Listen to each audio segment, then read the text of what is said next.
The night they celebrated my retirement with champagne and speeches in the banquet hall I built with my own hands. My name was not on the guest list. Let that sit with you for a moment. The hall, the champagne, the gold-trimmed invitations printed on cardstock I had paid for with 38 years of early mornings and late-night ledgers. My retirement party. And when I arrived at the front door with my old friend Gerald at my side, a 24-year-old event coordinator in a headset looked down at her clipboard, looked back up at me and said with practiced calm, "I'm sorry, sir. I don't see a Daniel Mercer on the list." That was a Thursday. By the following Monday, I owned the building. You have to understand who I was before that night to understand what happened after it. I'm not a man who shouts. I'm not a man who threatens. My late wife Margaret used to say I had the temperament of still water, quiet on the surface, but you would be a fool to assume there was nothing underneath. She died 4 years ago, quietly, the same way she lived, and the grief nearly broke me. But it didn't. I kept going. I sold 2 of my commercial properties, consolidated the rest, and watched my son Marcus step into the family investment business. The way a man steps into a river he has never swum, confident he already knows how deep it goes. Marcus is not a bad man. I want to be fair. He is 34, handsome in a soft way, and he has his mother's eyes, though none of her wisdom. What he has instead is Renee. Renee, my daughter-in-law. She came into Marcus's life 6 years ago and into mine like weather you didn't check the forecast for. She is bright, capable, and entirely certain that any room she stands in belongs to her. When she and Marcus married, I welcomed her. When she suggested minor changes to how the family business was managed, I listened. When she quietly began CCing herself on my correspondence with our attorney Gerald Webb, I noticed, but said nothing. That was my mistake. Still water held too long goes stagnant. The retirement party had been Marcus's idea, or so I was told. He called me 3 weeks before and said he and Renee wanted to honor me properly. "You've given everything to this family, Dad," he said. "Let us do this one thing for you." I told him he didn't have to. He insisted. I gave in. The only thing I asked was that it be held at the Mercer Room, the event hall I'd owned for 12 years, named quietly after my family without announcement or fanfare. Marcus agreed. What I did not know was that Renee had taken over every detail of the planning.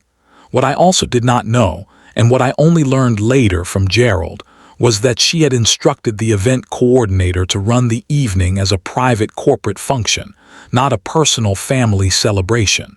The guest list was hers. The seating chart was hers. The speeches were vetted by her. And somehow, in all of that careful curation, Daniel Mercer, the man whose name was on the deed of the very building they were standing in, did not make the cut. Gerald saw my face when the coordinator said those words, and he told me later it frightened him. Not because I looked angry, because I didn't. "My name is Daniel Mercer," I said to the young woman. "This is the Mercer Room." She smiled patiently. "I understand, sir, but without authorization from the event host I can't." "Who is the event host listed on your paperwork?" She hesitated. "A Ms. Renee Mercer." I nodded once. "Thank you," I said, and I walked back to Gerald's car. Gerald is 71 and has been my attorney for over 2 decades. He has a gray beard, reading glasses he is always losing, and the singular ability to know when to speak and when to drive. He drove.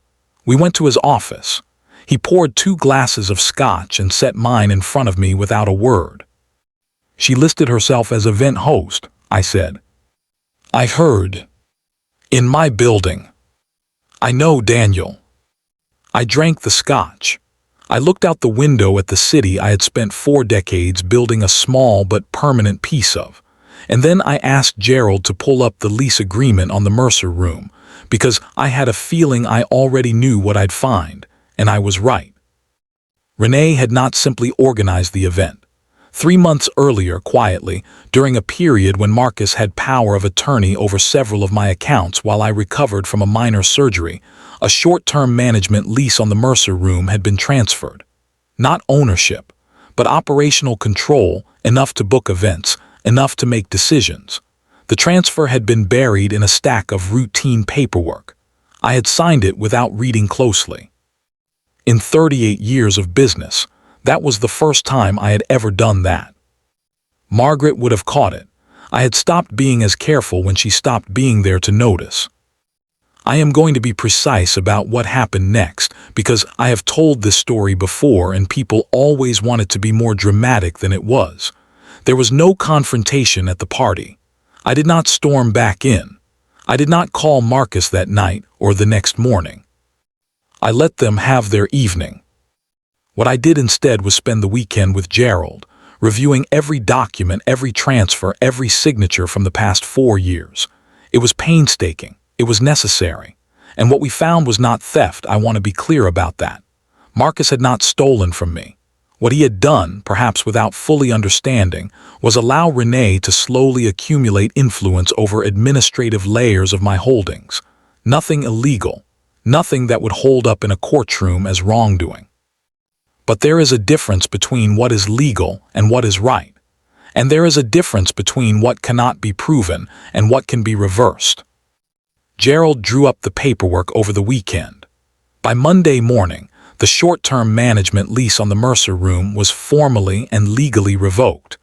A provision I had quietly included in the original transfer document, a 30-day termination clause that required only my signature and written notice. The notice was delivered to Renee's email at 9:04 a.m. I know the exact time because Gerald's assistant sent it, and Gerald keeps logs of everything. Marcus called me at 9:17. "Dad," his voice was taut, "careful. We need to talk about this." "Yes," I said, "I think we do." We met for lunch, just the two of us, at the diner we used to go to when he was young, and I was still the kind of father who had time for slow Saturday breakfasts. He came alone. I was glad of that. He was angry at first, in the restrained way of a man who is not sure he has the right to be angry. He talked about the party, about how much work Renee had put in, about how I was overreacting to what was probably a clerical error on the guest list. I let him finish. Then I said, "Marcus, your wife listed herself as the host of a retirement party in a building she does not own, for a man she did not invite. I am not asking you to choose between us. I am telling you that I will not allow my name, or your grandfather's name, which is also my name, to be managed by someone who has decided it is hers to manage." He was quiet for a long time. "She was trying to do something nice," he said finally, but his voice had lost its edge. "I know that's what she told you," I said. What came out over the following weeks through Gerald, through careful conversations with Marcus, through documents I had never thought to look at before, was something more complicated than malice. Renee had grown up with very little. She had fought for everything she had. When she married Marcus, she saw the Mercer name not as a history to honor but as a ladder she had finally reached the bottom rung of. She wanted to climb it. She wanted to own it. Not out of cruelty, I came to understand that, but out of a hunger that had never been properly fed, and a fear that one day it would all be taken from her.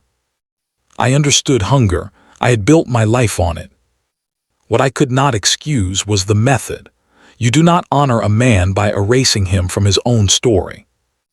I called a family meeting, something I had not done since Margaret passed.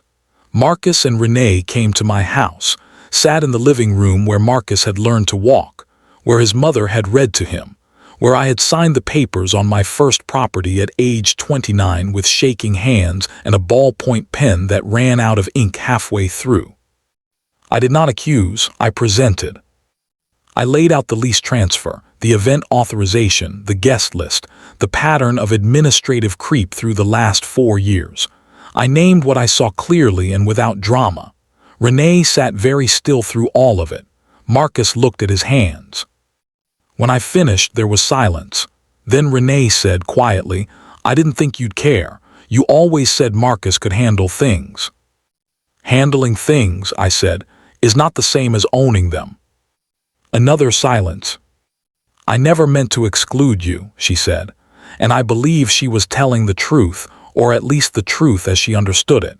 She had not set out to humiliate me. She had simply stopped seeing me as someone whose presence was required. That in its own way was worse. We came to an arrangement. Gerald drafted it. I reviewed it. Marcus read it carefully this time, the way I had failed to do with that lease transfer. The terms were simple. Renee would be formally brought in as a junior partner in the business, with a defined scope of authority, a clear reporting structure, and no unilateral administrative access to properties or accounts in my name. Her role would be real and meaningful. I was not interested in punishing her ability because she did have ability, but it would have walls, visible ones, documented ones. In exchange, I would not pursue any further audit of past transfers. I would attend Sunday dinners again. I would try. Renee accepted without argument. I think in the end she was relieved to have the walls. Hunger without structure is exhausting. She had been carrying too much alone, and the weight of it had made her careless. Marcus shook my hand at the door when they left. Then he hugged me. It was the first time in 2 years. He is still his mother's son, underneath everything. It's the only thing about that whole situation that made me want to cry, and I did not, because I am 71 years old and I have earned the right to show strength in the ways I choose. I held my own retirement dinner 6 weeks after that. Smaller. Gerald was there. My daughter Patricia flew in from Seattle. 2 old colleagues who had known me since the beginning. We ate at my kitchen table and Margaret's photograph was on the sideboard, and at one point Patricia made a toast and said, "To Dad, who never needed a room to prove he owned it." I did not explain what she meant. She didn't know the full story. It didn't matter. The Mercer room is still mine. I have rented it 3 times since then. A wedding, a corporate gala, and a 50th anniversary dinner for 2 people who had been married longer than I had been in business. Each time, I stand at the back of the room for a few minutes before the guests arrive, in the quiet before the chandeliers are switched on, and I think about what it costs to build things. Real things, not just buildings. Renee came to my house for Thanksgiving. She brought a pie she made from scratch, caramel apple, which she somehow knew was my favorite, and she set it on the counter without ceremony and asked if she could help with anything. I handed her a dish towel and pointed her toward the sink. We didn't discuss the party. We didn't discuss the lease. We talked about the business, and she had a sharp idea about a property I'd been slow to develop, and I told her it was worth looking into. It was not forgiveness, exactly. It was something more durable. It was the beginning of a language we were both still learning to speak. Marcus watched us from the doorway at one point, and I saw something in his face I hadn't seen in years. Relief. The particular relief of a man who feared he had broken something irreplaceable and discovered it could still be repaired. I know that look. I wore it myself once, standing at Margaret's grave 2 months after she died, realizing I had spent the last years of her life being too busy for the very things I'd said I was working toward. Some lessons arrive early.